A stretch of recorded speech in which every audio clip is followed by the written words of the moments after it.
Olá, boa noite a todos. Obrigado por mais uma vez estarem aqui junto a nós para fazer o Evangelho no Lar.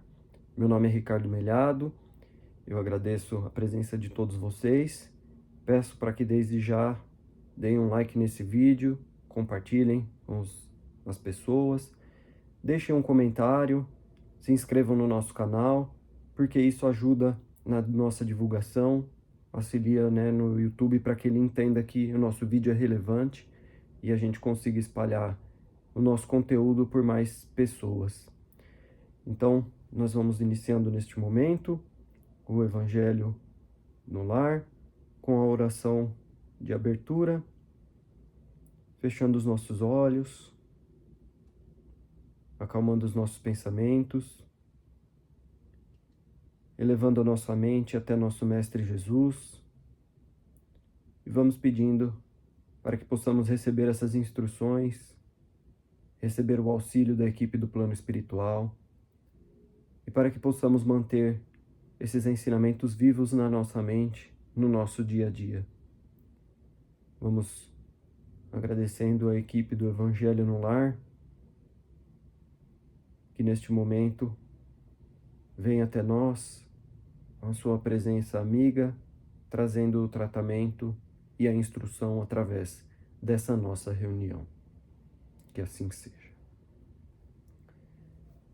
Então, nós vamos continuar as nossas leituras do Evangelho segundo o Espiritismo. Nós estamos no item Busquem e vocês encontrarão. É o capítulo 25. Não se inquietem pela posse do ouro. É o tópico que nós vamos falar hoje, né? Então ele diz algo sobre a situação, né, da época, das pessoas que viviam na época de Jesus. Então ele segue dizendo assim: naquela época, as palavras que Jesus dirigiu aos apóstolos quando os enviou pela primeira vez para anunciar a boa nova, ou melhor, o Evangelho, nada tinham de estranho. Elas estavam de acordo com os costumes patriarcais do Oriente, onde o visitante era sempre recebido na tenda. Naquele tempo, os viajantes eram raros. Entre os povos modernos, o crescimento das viagens criou novos costumes. Atualmente, os costumes dos tempos antigos somente são encontrados em regiões afastadas, onde o grande movimento ainda não chegou. Se Jesus voltasse hoje, certamente não diria mais a seus apóstolos: viajem sem levar mantimentos. Ao lado do seu sentido próprio, as palavras de Jesus possuem um conteúdo moral muito mais profundo, pois ensinavam seus discípulos a confiarem na providência. Além disso, os discípulos, nada tendo, não poderiam provocar a cobiça naqueles que os recebessem. Era também um meio de distinguir os caridosos dos egoístas. E é por isso que Jesus lhes diz: procurem se informar sobre quem é digno para hospedá-los. Ou melhor, quem é bastante humano para hospedar um viajante que não tem com o que pagar, porque estes serão dignos de ouvir a palavra que vocês trazem, e é pela caridade que eles serão reconhecidos. Quanto aos que não quiserem receber e nem escutar os apóstolos, Jesus não recomendou que esses os amaldiçoassem, nem usassem de força ou violência para convertê-los. Recomendou simplesmente que eles fossem a outros lugares e procurassem pessoas de boa vontade. O Espiritismo diz hoje a mesma coisa a seus adeptos: não violentem nenhuma consciência. Não forcem ninguém a deixar sua crença para adotar a sua. Não amaldiçoem os que não pensam como vocês. Acolham aqueles que vêm procurá-los e deixem em paz os que não concordam com suas ideias. Lembrem-se das palavras de Cristo. Antigamente o céu era conquistado pela violência, e hoje é conquistado pela caridade e pela brandura. Então essa lição, como todas as palavras de Jesus, é necessário a gente entender que eram outros tempos, né?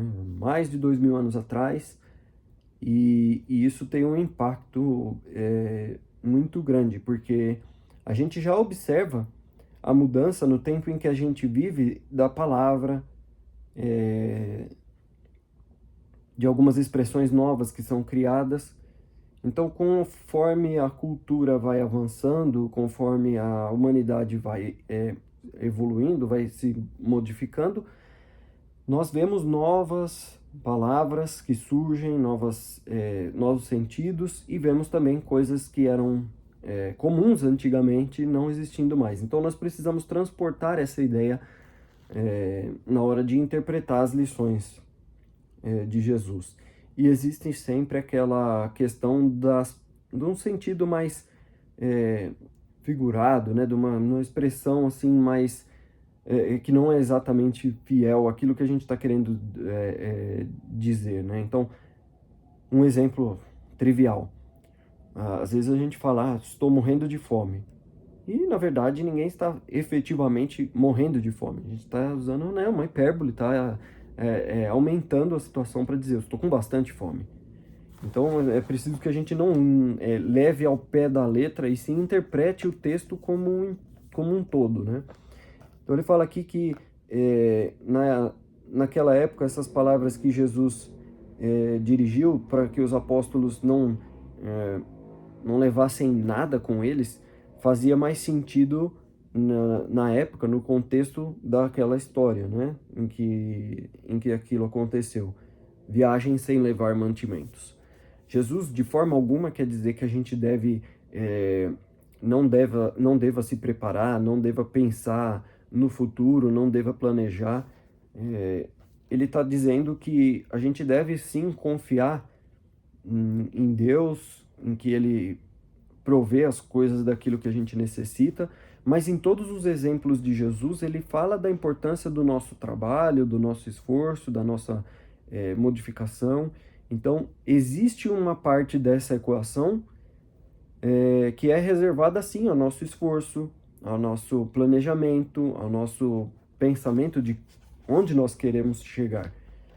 Obviamente que sem a permissão do nosso pai, sem o auxílio, né, do plano maior, a gente não consegue conquistar as coisas. Mas se nós não quisermos efetivamente e não nos esforçarmos efetivamente, também não vamos conseguir nada. Então ele fala, além desse sentido, né, das palavras de Jesus, ela possui um conteúdo moral que a gente deve observar e que ele é muito profundo. Ele ensinava essa confiança na providência, como a gente já, né, comentou.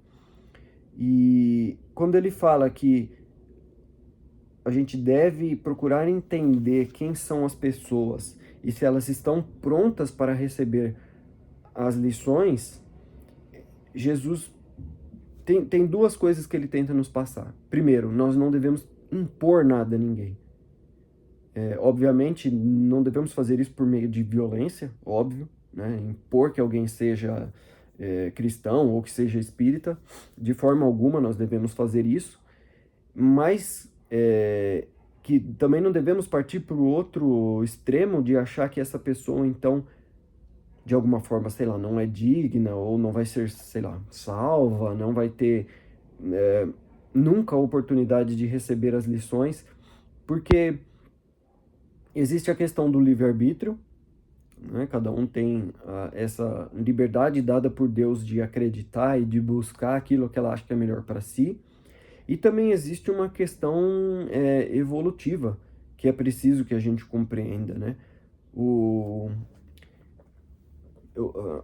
A gente pode encarar, né, a evolução humana e a vida, né, na fase humana como a gente encara uma escola.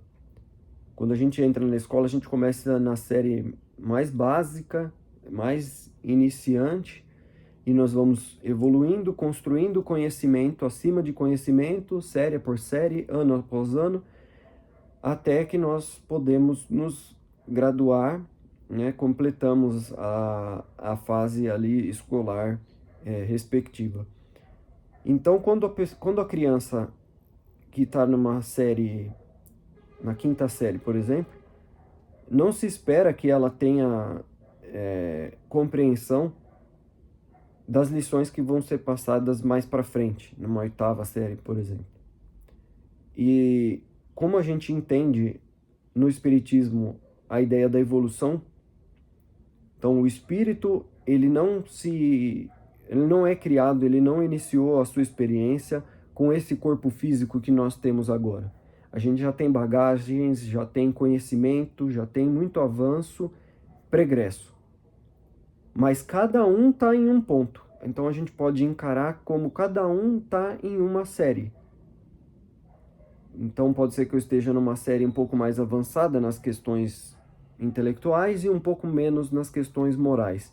Existem várias disciplinas que a gente precisa aprender enquanto seres humanos aqui na Terra, e fazendo essa alusão a uma classe, a gente consegue facilmente compreender o que Jesus disse, de que às vezes não é a hora ainda apropriada para que certas pessoas tenham a compreensão de certas coisas. Então não é uma questão de eu vou privá-las daquele conhecimento. Elas, por enquanto, ainda não têm condições de entender aquilo. E então não é feita essa exclusão. Certas pessoas nunca vão ter acesso, vão ficar de fora daquilo. No momento apropriado, elas vão receber. E essa é a ideia de Jesus, que ele fala: procurem aqueles que estão aptos a receber o Evangelho, que querem ouvir o Evangelho, né? Ou seja, condição espiritual e livre-arbítrio, e levem essa mensagem até eles. Então, essa é a interpretação que nós podemos fazer dessa lição da noite. E na sequência aqui nós vamos para o Pão Nosso, lição 56, êxitos e insucessos. Sei viver em penúria, e sei também viver em abundância. Paulo, carta aos Filipenses, capítulo 4, versículo 12. Vamos ver o que Emmanuel fala para nós sobre essa passagem. Em cada comunidade social existem numerosas pessoas demasiadamente preocupadas quanto aos sucessos particularistas, afirmando-se ansiosas pelo ensejo de evidência. São justamente as que menos se fixam nas posições de destaque, quando convidadas aos postos mais altos do mundo, estragando desastradamente as oportunidades de elevação que a vida lhes confere. Quase sempre, os que aprendem a suportar a pobreza é que sabem administrar com mais propriedade os recursos materiais. Por esta razão, um tesouro amontoado para quem não trabalhou em sua posse é muitas vezes causa de crime, separatismo e perturbação. Pais trabalhadores e honestos formarão nos filhos a mentalidade do esforço próprio e da cooperação afetiva, ao passo que os progenitores egoístas e descuidados favorecerão nos descendentes a inutilidade e a preguiça.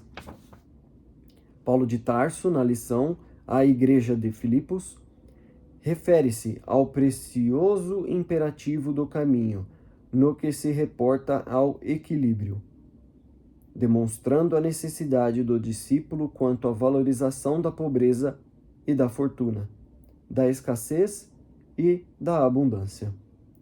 O êxito e o insucesso são duas taças guardando elementos diversos, que, contudo, se adaptam às mesmas finalidades sublimes. A ignorância humana, entretanto, encontra no primeiro o licor da embriaguez, e no segundo identifica o fel para a desesperação. Nisto reside o erro profundo, porque o sábio extrairá da alegria e da dor, da fartura ou da escassez, o conteúdo divino. Essa lição fala para nós das posições que às vezes a gente ocupa na vida,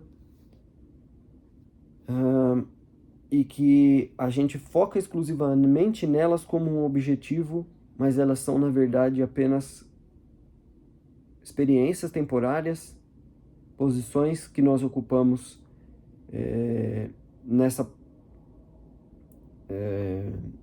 encarnação em particular, ou em algum momento em particular da nossa encarnação, mas que elas não nos definem e elas não devem ser os nossos objetivos. Elas são, sim, meios pelos quais a gente adquire as experiências necessárias para nos tornarmos pessoas melhores, espíritos mais evoluídos. Então ele fala aqui que o êxito e o insucesso são duas taças guardando elementos diversos, mas elas se adaptam às mesmas finalidades sublimes. Então, na nossa vida, quando nós vemos alguns erros, ou na nossa vida, quando nós vivenciamos alguns fracassos, essas situações são apenas situações que nós estamos passando. Nada além disso. O que nós fazemos dessas situações é o que nos define efetivamente. Aquilo que nós conseguimos tirar de positivo é o que nos define. Elas não são definidoras do nosso destino. Então, quando eu estou, por exemplo, vamos tratar aqui da riqueza ou da pobreza nos seus dois extremos. Às vezes a gente encara uma como uma, né, de uma forma como ele cita na lição, de uma maneira meio que nos embriaga, né, que nos ilude de ser algo que a gente vai ter para sempre e que a gente conquistou e que nunca vai nos escapar, quando na verdade aquilo é só uma posição, uma situação que a gente está passando para coletar determinadas experiências e para nos engrandecer. E do outro extremo, a pobreza, quando passamos por essa situação, nós temos outros tipos de experiências, outras situações que passamos que não vão ser perenes, nenhuma das duas, e que são meramente, para voltar no exemplo como a gente estava falando na lição anterior, são como se fossem cursos, né? São classes pelas quais a gente pode passar na nossa vida e vão nos ensinar lições diferentes. Aquilo que a gente conseguir aprender, o melhor que a gente conseguir ser diante dessas duas situações é aquilo que vai nos definir como espíritos mais elevados e mais nobres. E afinal de contas, é aquilo que nós levamos dessa vida efetivamente. Então, essa lição convida a nossa mente a relembrar de tempos em tempos que nós somos espíritos imortais. Então, essa vida, quando ela passar, o que nós vamos carregar vão ser as experiências, as conquistas, os fatores positivos, aquilo que a gente fez de bom para os outros e aqueles erros que a gente vai ter que levar e resgatar em algum outro momento, em alguma outra existência terrena. Então, depois dessas duas lições, nós vamos agora fechando os nossos olhos novamente, elevando os nossos pensamentos para fazer as vibrações pelo nosso planeta, rogando ao nosso Mestre Jesus que envolva cada um de nós em muita luz, em equilíbrio, vibrando por todos os países, pelos seus povos, seus dirigentes, vibrando pelo nosso país, para que toda a população brasileira seja iluminada e para que os nossos dirigentes sejam inspirados por Jesus. Vamos vibrando por todos os trabalhadores do bem e por todas as religiões, vibrando pelo desenvolvimento espiritual da juventude. Vamos vibrando por todos os necessitados de amparo, por todos os doentes do corpo físico, do espírito, ou da mente. Vamos deixando uma vibração em aberto, entregue nas mãos da equipe do plano espiritual, para que ela seja utilizada com muito amor onde foi programado nesta noite. Vamos pedindo licença para vibrarmos por nós mesmos, pelos nossos familiares e amigos, pelos nossos lares, e que possamos carregar essas bênçãos conosco durante toda essa semana. E assim, vamos, neste momento, encerrando o nosso Evangelho com a prece final, agradecendo ao nosso Pai pelas bênçãos infinitas em nossas vidas, agradecendo ao nosso Mestre Jesus pela oportunidade de estudarmos os seus ensinamentos, agradecendo à equipe espiritual que nos acompanha, aos nossos mentores e aos espíritos amigos que nos inspiram positivamente no nosso dia a dia, e agradecendo a presença amiga da equipe do Evangelho no Lar que nos acompanha neste momento. Que assim seja, graças a Deus e graças a Jesus. Uma boa noite a todos e mais uma vez muito obrigado.